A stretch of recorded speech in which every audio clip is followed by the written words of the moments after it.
اما بعد فاعوذ باللہ من الشیطان الرجیم بسم اللہ الرحمن الرحیم. پڑھیے الصلاۃ والسلام علیک یا رسول اللہ السلام علیک یا رسول اللہ وعلی آلک واصحابک یا حبیب اللہ. آلک واصحابک یا حبیب اللہ. الصلاۃ والسلام علیک یا نبی اللہ صلاۃ والسلام علیک یا نبی اللہ وعلی آلک واصحابک یا نور اللہ. وعلی آلک واصحابک یا نور اللہ. نویت سنت الاعتکاف. نویت سنت الاعتکاف. اللہ کریم کا جتنا شکر ادا کریں وہ کم ہے کہ اس نے آج ایک بار پھر ہمیں اپنے اور اپنے حبیب صلی اللہ تعالیٰ علیہ وسلم کے ذکر کی اس محفل میں بیٹھنے کی سعادت بخشی ہے. منیر کھوکھرا پار میں ہم جمع ہیں اور میرے بہت ہی پیارے بھائی اور میرے تقریباً روزی کا ساتھ ہے میرا ہمارے آصف بھائی کی شادی خانہ آبادی کا سلسلہ ہے. اس سلسلے میں میری حاضری ہوئی ہے. اللہ کریم ان کی شادی کو خانہ آبادی فرمائے, نظر بد سے بچائے, حاسدوں کے حسد سے بچائے, دنیا اور آخرت کی خوشیاں عطا فرمائے. بیان تو مختصر ہی میں نے کرنا ہے کیونکہ پھر مجھے غالباً شاہ فیصل کالونی کی طرف جانا ہے اور وہاں کافی انتظام بھی ہے اور انتظار بھی ہے. بیان کی شروعات اسی کلام سے کرتے ہیں جو مجھ سے پہلے نعت خواں پڑھ رہے تھے, اور کیا خوبصورت خیال اعلیٰ حضرت نے دیا ہے. سبحان اللہ. آپ فرماتے ہیں سنتے ہیں کہ محشر میں صرف ان کی رسائی ہے. کوئی اور شخصیت نہیں ہے جس کی اس محشر میں سنی جائے گی, جن کی مانی جائے گی, جو مدد کر سکیں گے. اور پھر کیا خوبصورت بات اگلے مصرے میں لکھتے ہیں, گر ان کی رسائی ہے لو جب تو بنائی ہے. اب بات بن جائے گی, اب معاملہ آسان ہو گیا کیونکہ وہ بڑے کریم ہیں, بڑے شفیق ہیں, اپنی امت پر بڑے مہربان ہیں. قیامت کے دن نبی پاک علیہ الصلوۃ والسلام کے سوا کوئی شافع, کوئی مددگار نہ ہوگا. دنیا میں میرے اور آپ کے سب سے زیادہ خیال رکھنے والی جو شخصیت ہوتی ہے وہ ہمارے والدین ہوتے ہیں, اور والدین میں بھی زیادہ ماں ہوتی ہے. ماں بے قرار ہو جاتی ہے جب ہمیں تکلیف ہوتی ہے. ماں سب سے زیادہ اپنے بچے سے پیار کرتی ہے. مگر قیامت کے دن نہ ماں کام آئے گی نہ والد کام آئیں گے. بھائی جب ماں باپ کام نہیں آئیں گے تو بھائی بہن دوست تو سب بات کی بات ہو گئی نا. ماں کے بارے میں بھی روایتوں میں آتا ہے کہ ماں بیٹے کے پاس آئے گی اور بیٹا ماں سے کہے گا ماں مجھے ایک نیکی دے دے, ایک نیکی کی ضرورت ہے, یا ایسا کرو ماں میرا ایک گناہ اپنے سر لے لو, میں پھنس گیا ہوں. ماں کہے گی بیٹا میں بھی پریشان ہوں, میں تمہاری کوئی مدد نہیں کر سکتی. والد بیٹے سے مدد مانگے گا, بیٹا والد سے مدد مانگے گا, مگر کوئی ساتھ نہ دے گا, سب منع کر دیں گے. یہاں تک کہ لوگ نبیوں کے پاس بھی جائیں گے, انبیاء کے پاس جائیں گے, اور انبیاء بھی منع کر دیں گے کسی اور کے پاس جاؤ. اذهبوا الی غیری, آج کے دن میں تمہاری کوئی مدد نہیں کر سکتا. اللہ نے ایسا غضب کیا ہے جیسا کبھی غضب نہیں کیا ہوگا. اب ہماری آپس کی ذرا کمزوری کو سمجھتے ہیں. ابھی جو ٹھنڈ پڑ رہی ہے کراچی میں, شاید کئی سالوں بعد, مجھے تو یاد نہیں پڑتا میں نے پہلے کبھی اتنی ٹھنڈ کراچی میں دیکھی ہو, لیکن میں نے چونکہ دنیا میں بہت سارے ملکوں میں ٹھنڈ دیکھی ہے تو اس کے حساب سے تو چلے عادت تھی, لیکن کراچی والوں کے لیے ٹھنڈ بہت زیادہ ہے. مگر ہم اپنی پوزیشن دیکھیں, ہماری اوقات دیکھیں. تھوڑی ٹھنڈ زیادہ پڑ جائے ہم سے برداشت نہیں ہوتی, تھوڑی گرمی زیادہ پڑ جائے ہم برداشت نہیں کر سکتے. ہماری اوقات ہی نہیں ہے. ہم تھوڑا سا کہتے ہیں نا موسم کی تھوڑی سی چینجنگ ہو جائے تو ہماری طبیعت خراب ہونے لگ جاتی ہے. یہ ہماری اوقات ہے. ابھی ہم سب نے گرم کپڑے پہنے ہوئے ہیں, اگر یہ گرم کپڑے ہم سے لے لیے جائیں, مسجد کے یہ پردے وغیرہ لگے یہ کھول دیے جائیں تو شاید تھوڑی دیر میں ہم بیٹھ بھی نہیں سکیں گے. اتنی سی ہماری اوقات ہے, اتنی سی ہماری ریزسٹنس ہے, حیثیت ہے. سوچو قیامت کے دن جب سورج 1.25 میل پر ہوگا, زمین تانبے کی ہوگی, ماں باپ بھی کام نہیں آئیں گے, دوست بھی کام نہیں آئیں گے, میرا روپیہ پیسہ عزتیں کچھ بھی کام نہیں آئیں گے. کتنی ٹینشن ہوگی. اور اس دن جب ایک ہی شخصیت نے کام آنا ہے تو اس شخصیت کے قریب کیسے ہو سکتے ہیں, اس شخصیت سے وہ برکتیں لے کیسے سکیں گے, یہ بھی تو ایک پرابلم ہے نا. مثال کے طور پہ اگر ابھی 25-50 ہزار لوگ کسی میدان میں جمع ہوں اور کسی ایک بندے سے ملنا چاہیں، 25-50 ہزار لوگ ایک بندے سے ملنا چاہیں تو ہنگامہ ہو جائے گا، بے ترتیبی ہو جائے گی، اس شخصیت کو بھی پرابلم ہو جائے گی، لوگوں کو بھی پرابلم ہو جائے گی۔ بات کر رہا ہوں میں 25-50 ہزار لوگوں کی، جب اربوں لوگ ہوں گے قیامت کے دن تو اربوں ہوں گے نا، 7-7.5 ارب تو اس وقت ہے دنیا میں، حضرت آدم سے لے کر قیامت تک کے سارے لوگ ہوں گے۔ سوچو سب چاہ رہے ہوں گے یا ان میں اربوں مسلمان چاہ رہے ہوں گے کہ نبی پاک کے پاس پہنچ جائیں، کیونکہ شفاعت انہوں نے کرنی ہے، حوض کوثر کے جام انہوں نے پلانے ہیں، پل صراط سے پار انہوں نے لگانا ہے، جنت میں انہوں نے لے جانا ہے، تو کسی طرح ان کے قریب ہو جاؤں، قریب ہوں گا تو کام بنے گا نا۔ سیدی اعلیٰ حضرت لکھتے ہیں نا، ماں جب اکلوتے کو چھوڑے آ کہہ کے بلاتے یہ، باپ جہاں بیٹے سے بھاگے لطف وہاں فرماتے یہ، پل صراط بڑا مشکل ہے مگر سلم سلم کی ڈھارس سے پل سے پار چلاتے یہ، ہر جگہ انہوں نے ہی کام آنا ہے، پہنچیں گے کیسے؟ What is the way to go nearest to ہم، ان کے قریب ہونے کا طریقہ کیا ہے؟ سبحان اللہ، یہ طریقہ بھی خود نبی پاک نے ہی بیان فرما دیا۔ سرکار علیہ الصلوۃ والسلام فرماتے ہیں تم میں سے، حدیث پاک کا مضمون ہے، میرے سب سے زیادہ نزدیک وہ ہوگا روز قیامت، تم میں سے میرے سب سے زیادہ نزدیک وہ ہوگا جس نے دنیا میں مجھ پر سب سے زیادہ درود پڑھے ہوں گے۔ اب ایک عشق والی بات کروں کہ تصور کی بات ہے، اللہ کرے جو میں کہنا چاہ رہا ہوں سمجھ جائیں۔ کبھی کبھی درود پڑھتے ہوئے نا یہ تصور کیا کرو کہ محشر کا میدان ہے اور نبی کے پاک سے میں کافی دور ہوں، ہاتھ میں تسبیح لے اور اب آنکھیں بند کر کے ایک درود پڑھیں اور سوچے میں جتنے درود پڑھتا جا رہا ہوں اتنے قدم نبی پاک کے قریب ہوتا جا رہا ہوں، کیونکہ آقا نے فرمایا نا جو جتنا درود پڑھے گا اتنا قریب ہوگا، تو پھر درود پڑھنے کا جی بھی چاہے گا، زیادہ پڑھنے کو جی چاہے گا کہ اور پڑھ لوں اور قریب ہو جاؤں گا، اور پڑھ لوں اور قریب ہو جاؤں گا۔ پھر کثرت سے پڑھو گے تو روزانہ کثرت کے ساتھ درود پاک پڑھنا اپنا معمول بنائیے۔ گھنٹوں موبائل کے ساتھ لگے رہتے ہیں لوگ، سوشل میڈیا پر نہ جانے کچھ ملتا نہیں، الٹا گناہ ہی ملتے ہوتے ہیں۔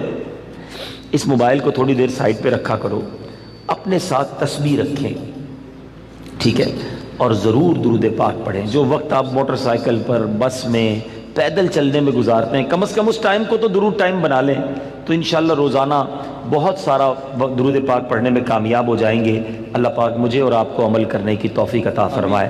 آج چونکہ نکاح کی محفل ہے اور میں چاہتا ہوں کہ آج نوجوان بھی یہاں بیٹھے ہیں، آج یہ سمجھتے ہیں کہ اگر ہمیں نکاح کرنا چاہیے تو کس سے کرنا چاہیے۔ پہلا کوسچن تو یہ ہے، مرد سے پوچھو، لڑکے سے پوچھو، نوجوان سے پوچھو نکاح کس سے کرنا ہے تو اس کی الگ لسٹ ہوتی ہے۔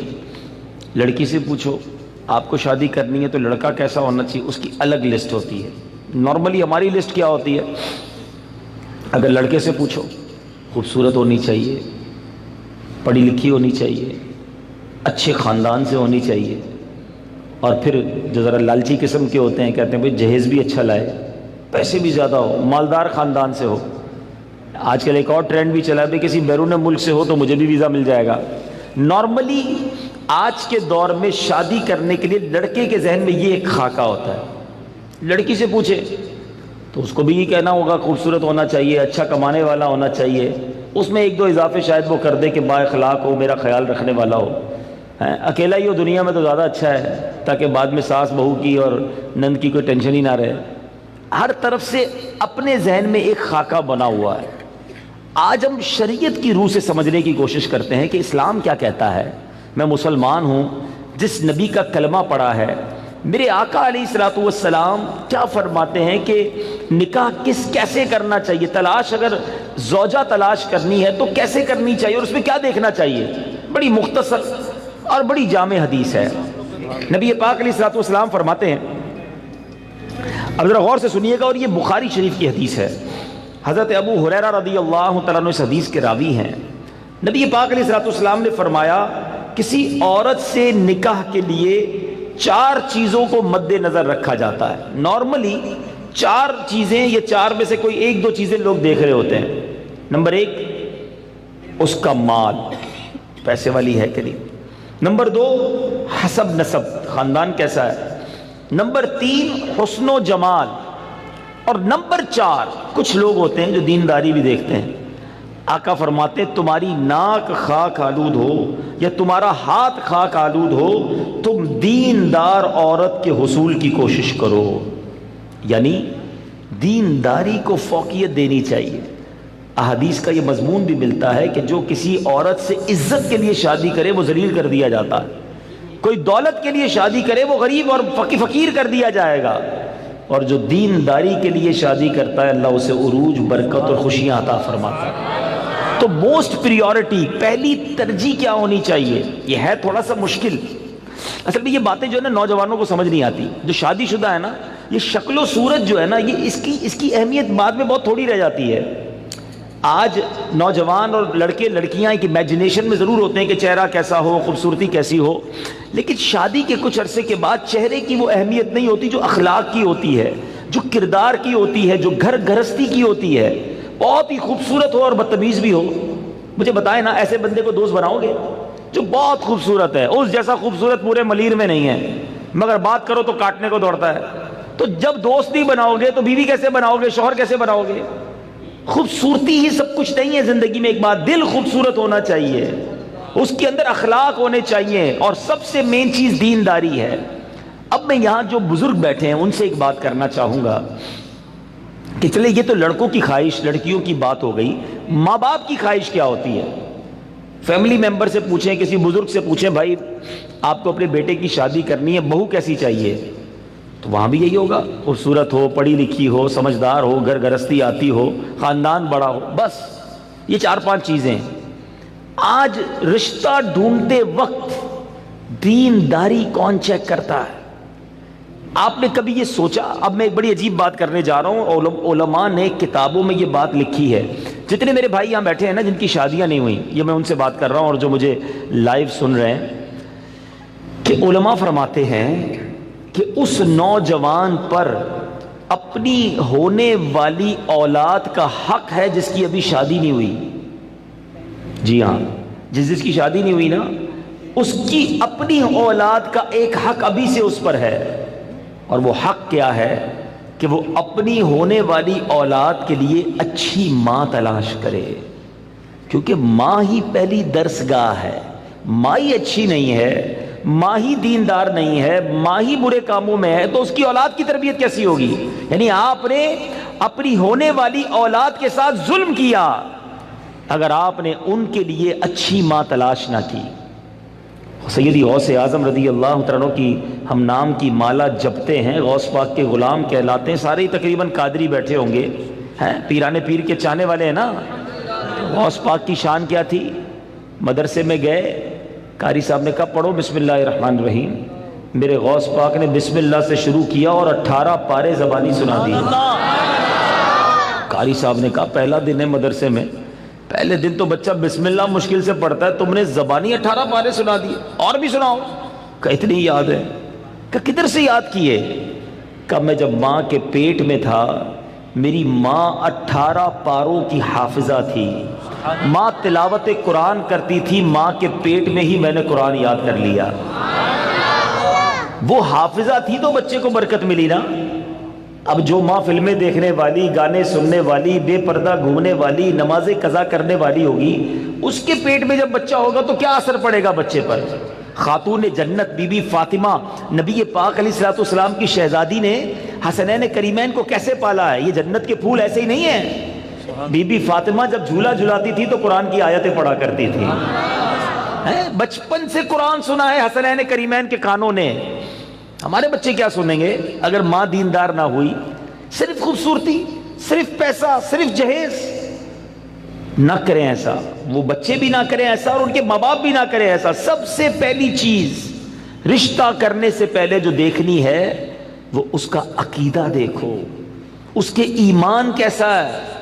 بہت زبردست خوبصورت بھی ہے، پیسہ بھی ہے، جہیز بھی لائے گی، مگر اللہ رسول کے بارے میں عقیدہ اچھا نہیں ہے، اولیاء کے بارے میں کچھ اور سوچتی ہے، غوث پاک کی 11ویں منانے کو شرک سمجھتی ہے، اگر ایسی عورت ہے جو میلاد منانے کو جناب بدعت سمجھتی ہے، اگر ایسی عورت تمہارے گھر میں آ گئی جو صحابہ کرام یا اہل بیت اطہار کے بارے میں برے خیالات رکھتی ہے، بتاؤ نا کس کام کا اس کا پیسہ، کس کام کی اس کی خوبصورتی جو میرے پورے گھر کے عقیدے کو برباد کر کے رکھ دے۔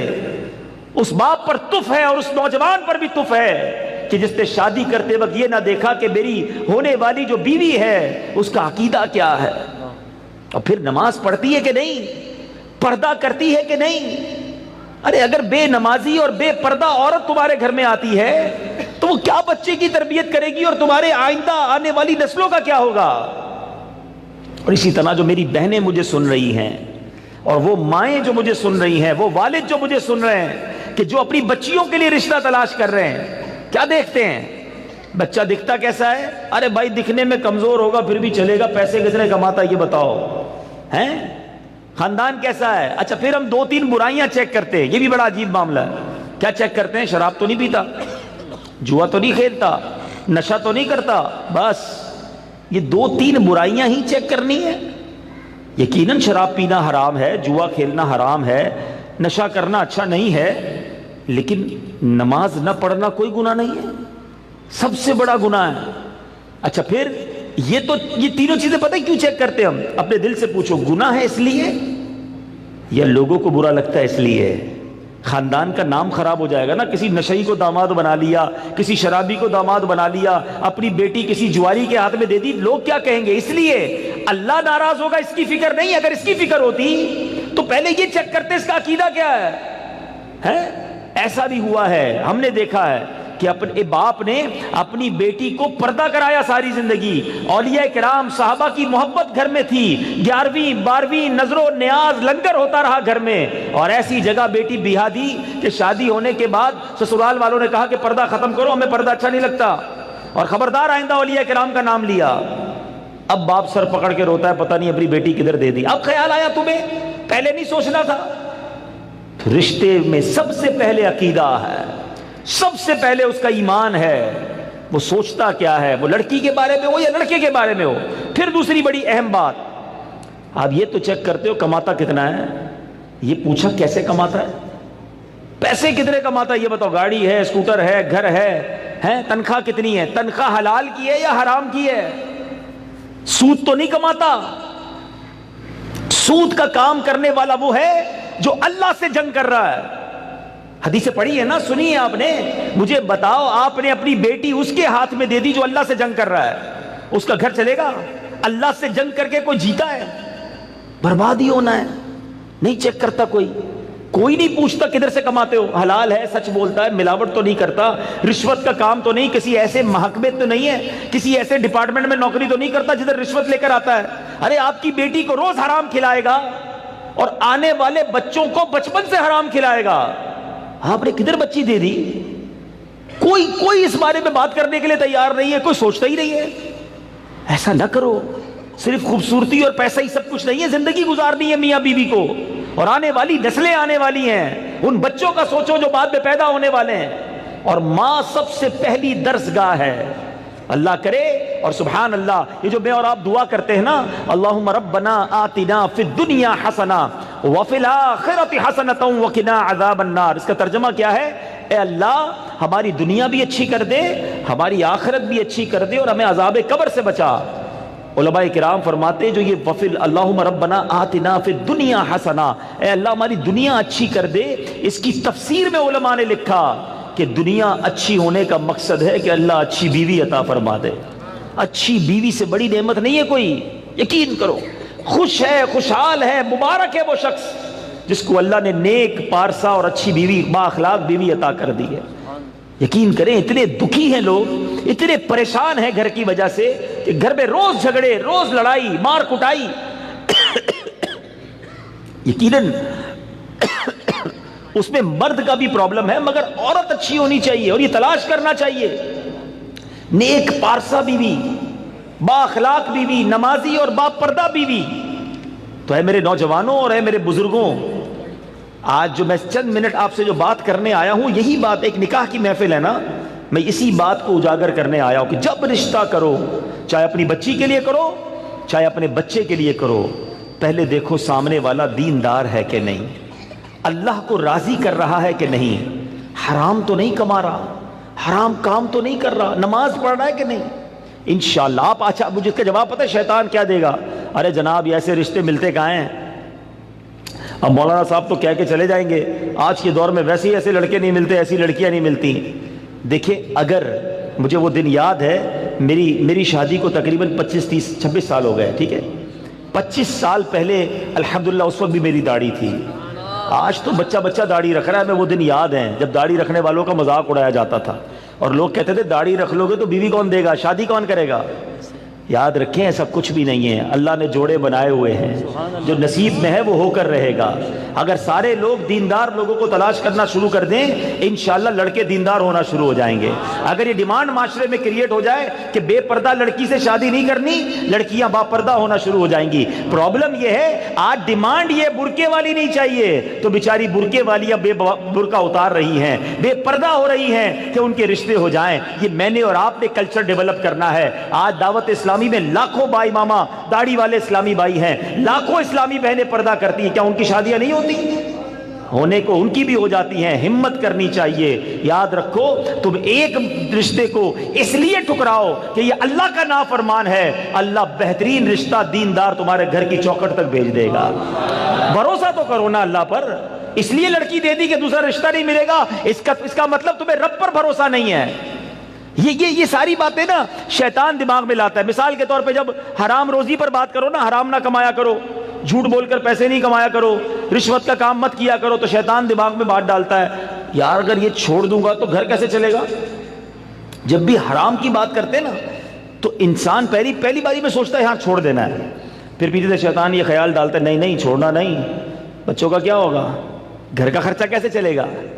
مجھے ایک بات کا جواب دیں، جو حرام کماتا ہے، جو بھی حرام کماتا ہے، تمہیں پیسے مل رہے ہیں، روزی مل رہی ہے، سب مل کر جواب دیں گے روزی دینے والا کون ہے، روزی دینے والا کون ہے، بچوں کے رشتے گھر بھیجنے والا کون ہے، بچوں کو خوشیاں دینے والا کون ہے، شادی کامیاب ہو جائے یہ برکت ڈالنے والا کون ہے، شادی کے بعد اولاد کی نعمت دینے والا کون ہے۔ جب سب دینے والا رب ہے، مجھے ایک بات بتائیے، حرام کمانے والا حرام کر رہا ہے، اللہ کو ناراض کر رہا ہے، اس کو پھر بھی پیسے مل رہے ہیں، وہ حلال کرے گا تو اللہ روزی روک لے گا، اللہ رزق کے دروازے بند کر دے گا۔ اللہ کی طرف تم بڑھو گے، فرما برداری کرو گے اور اللہ روزی بند کر دے گا، یہ کیسے ممکن ہے؟ ارے تم حرام کا ایک دروازہ بند کرو، اللہ حلال کے 100 دروازے کھول دے گا، وہ غیب کے خزانوں سے دے گا۔ ہم ایک غلط رشتہ، ایک باپ بے پردہ یا حرام کمانے والا یا جس کا عقیدہ ٹھیک نہیں، اس رشتے کو انکار کر دو، دیکھو اللہ تمہارے گھر کے دروازے تک ایک نیک پارسا رشتہ خود عطا فرمائے گا۔ ہمت تو کریں نا، ہم سب مل کر یہ ہمت کریں، کمپرومائز نہ کر لیا کرو، کیونکہ بعد میں رونا ہم نہیں ہے، ہماری بچی دکھی ہوئی رونا ہم نہیں ہے، بعد میں ہمارا بچہ دکھی ہوا پریشان بعد میں ہم نہیں ہونا یار کدھر رشتہ کر دیا، تو پہلے سوچ لو نا۔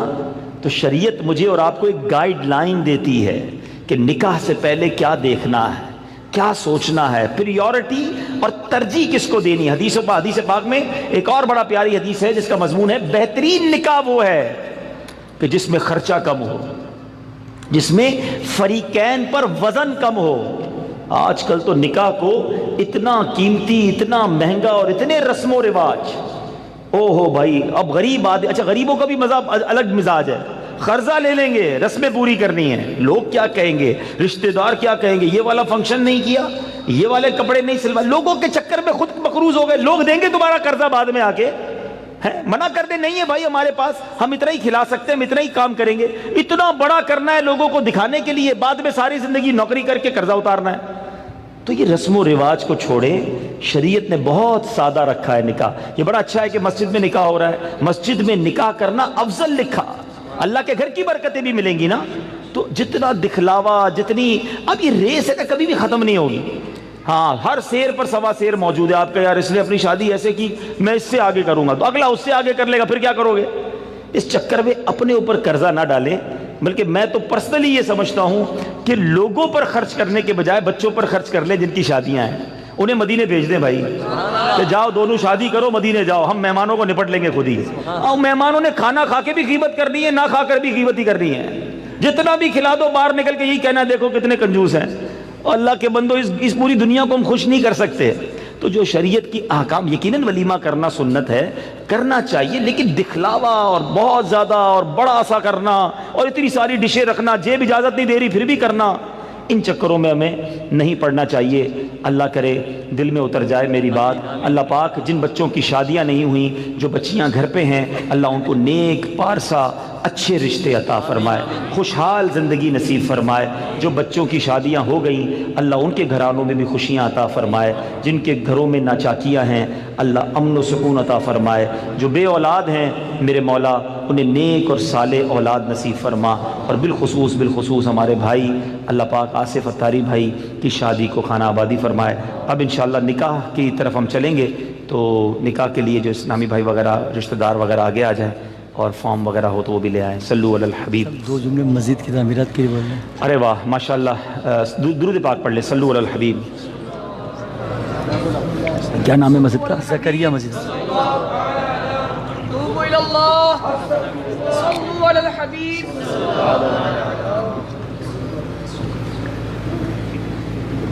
ماشاءاللہ میں جب آ رہا تھا تو مجھے یہاں آ کر 2 چیزوں نے بڑا متاثر کیا. میں پہلے دیکھ کر حیران ہو گیا کہ اتنی بڑی مسجد ماشاءاللہ.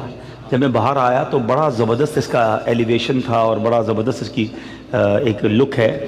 تو ماشاءاللہ یہ مسجد زیر تعمیر ہے. اور حدیث پاک سنا دیتا ہوں.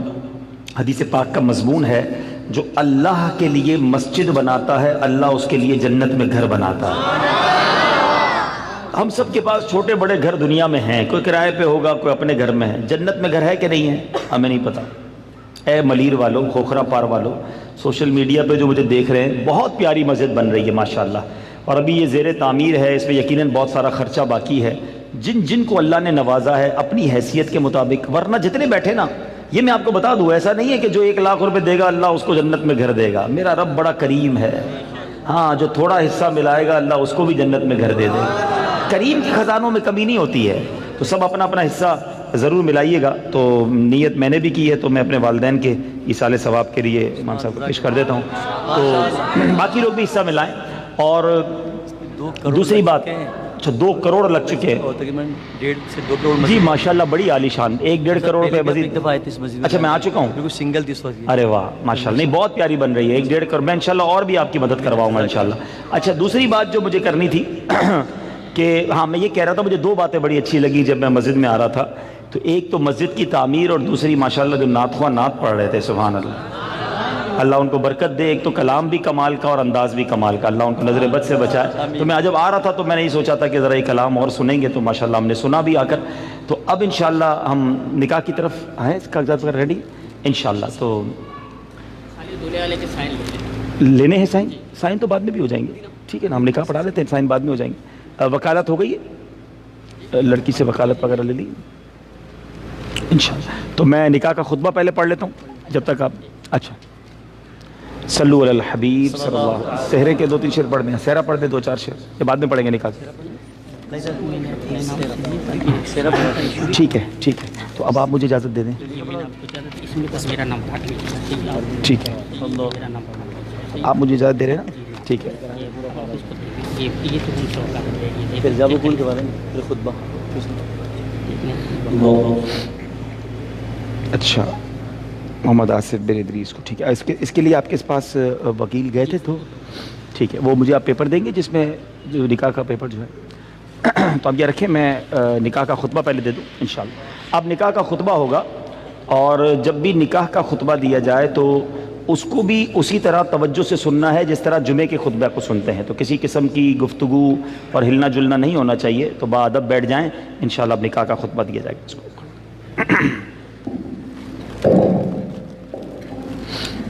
اس کو لینا سر انشاءاللہ میں لے لیتا ہوں. اس کو رہنے دو تاکہ بیٹھ کے سنگل اس میں سے. صلو علی الحبیب صلی اللہ تعالی علی محمد صلی اللہ علیہ وسلم. الحمدللہ نحمده ونستعینه ونستغفره ونؤمن به ونتوکل علیہ ونعوذ باللہ من شرور انفسنا ومن سیئات اعمالنا من يهده الله فلا مضل له ومن يضلله فلا هادي له وأشهد أن لا إله إلا الله وحده لا شريك له وأشهد أن محمدا عبده ورسوله. أعوذ بالله من الشيطان الرجيم. بسم الله الرحمن الرحيم. يا أيها الناس اتقوا ربكم الذي خلقكم من نفس واحدة وخلق منها زوجها وبث منهما رجالا كثيرا ونساء واتقوا الله الذي تساءلون به والأرحام إن الله كان عليكم رقيبا. يا أيها الذين آمنوا اتقوا الله حق تقاته ولا تموتن إلا وأنتم مسلمون. يا أيها الذين آمنوا اتقوا الله وقولوا قولا سديدا يصلح لكم أعمالكم ويغفر لكم ذنوبكم ومن يطع الله ورسوله فقد فاز فوزا عظيما.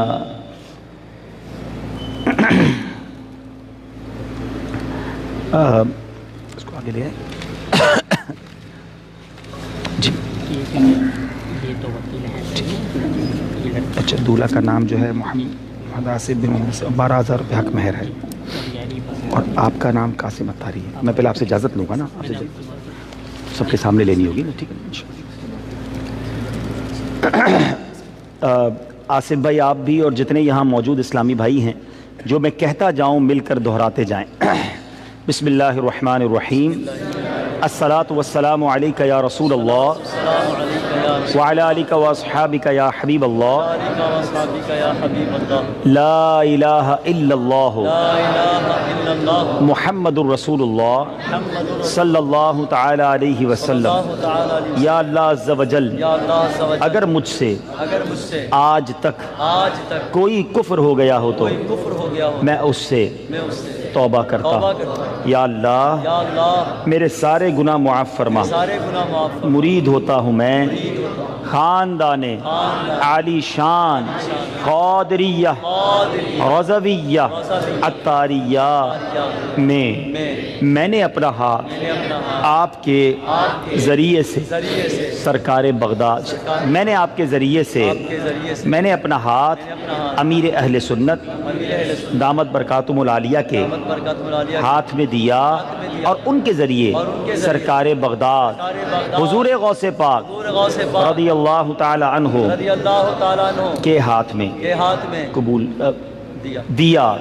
اے اللہ مجھے جناب غوث اعظم کے مریدوں میں قبول فرما اور کل قیامت میں غوث پاک کے غلاموں میں اٹھا.